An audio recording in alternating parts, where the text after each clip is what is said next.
Gandang buhay mga kabutingting, meron tayong gagawin dito na isang Oppo F7. Ang problema nito yung kanyang side button. Pakikita ko sa inyo muna. Nagcha-charge siya. Ayan o.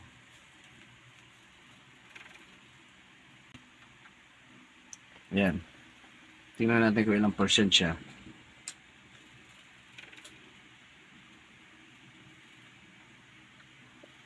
Ayan mga kabutingting o, 19%.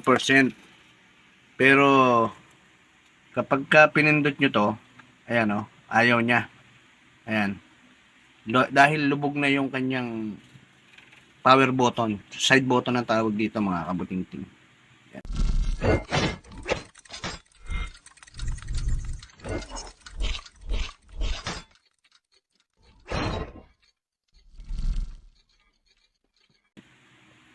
Kaya ngayon ang gagawin natin, itong unit na to mga kabutingting, nawala din yung SIM holder yung SIM tray niya.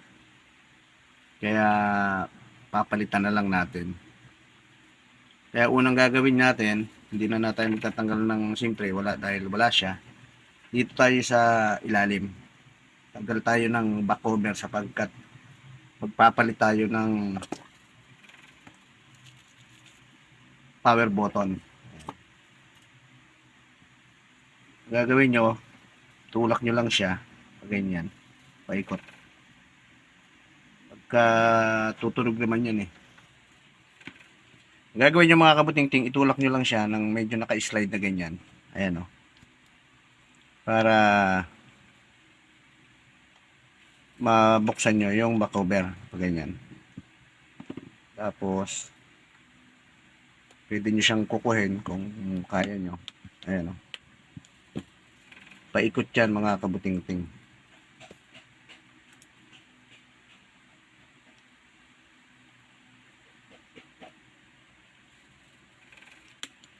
Yan, tutunog naman yan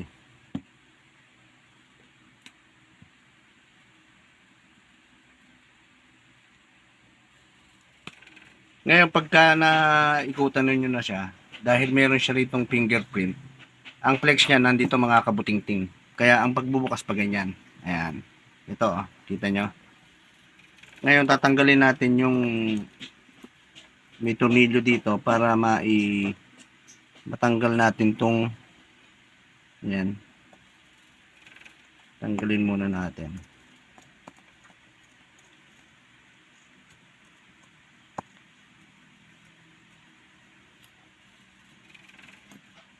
Tapos, iangat natin to. Yan. Kabilang natin. Ngayon, wala na tayong gagalawin dito mga kabuting. Ang gagawin na lang natin ay yung ngayon mga kabutingting, ito yung sinasabi ko sa inyo. Nare-repair naman yan, pero mas satisfy ako pagka bago Ayan, tanggalin natin. Ang gagawin niyo mga kabutingting, itutulak nyo lang siya. Ayan to. Para matanggal nyo. Ayan o. Papalitan na natin yan Ayan.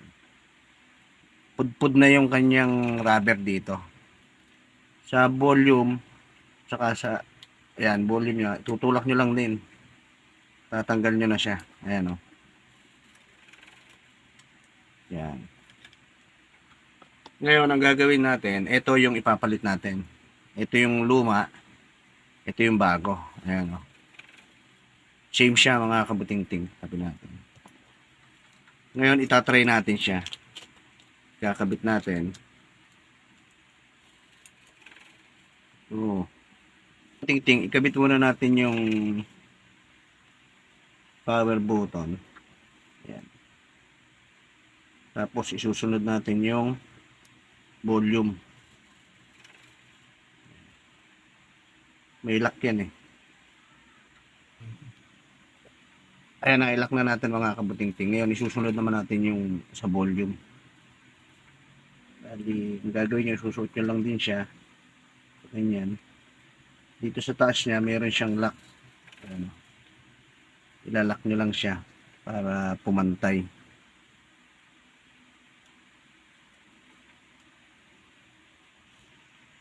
Ayan mga kabuting-ting, nailak na natin. Ngayon, itatry na natin. Pero, ipipix na natin tong ating fingerprint. Kaya, ikabit natin mga kabuting-ting.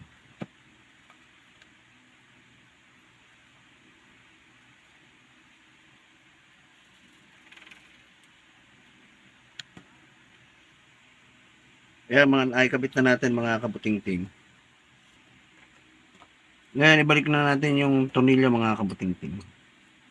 Para, ma-try natin. Ngayon, ang pagkakabit nito, unahin nyo rito sa ibabaw pa ganyan. Ayan, para hindi siya sumabit.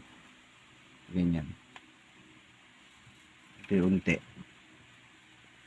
Mararamdaman nyo naman siya pagka nag-lock siya, tutunog siya. Ayan o. Paikot. Ayan.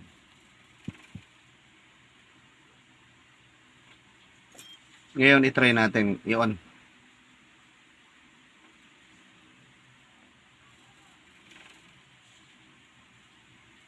Ayan mga kabuting-ting o. Nakita nyo, nag-on na siya. Ngayon, itatry natin siya yung volume niya kung gagana. Kita natin. Tayin lang natin saglit.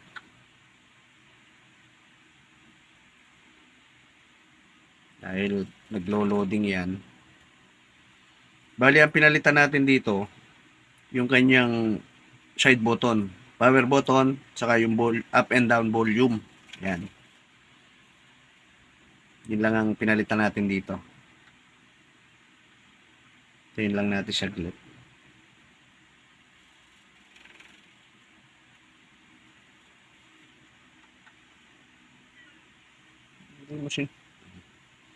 Ayan mga kabuting-ting, bumukas na. Ilagay natin dun sa tapos volume natin. Ayan o. Ayan o, kita nyo. Dito sa gilid. Ayan. Dito. Ito up. Ayan o. Tapos yung down. Yun. Tapos itong tingnan natin itong volume niya kung mamamatay. Ay, yung power niya kung mamamatay siya. Ito. Yung kung magko-close siya. Halimbawa. Ayun o. Tapos isindi ulit natin. Ayun. Okay na mga kabuting-ting. Ayos na yung ginawa natin. Cancel muna natin. Yan. Off natin. Then, on natin. Off. Yun. Okay na mga kabuting-ting. Magagamit na nung may-ari.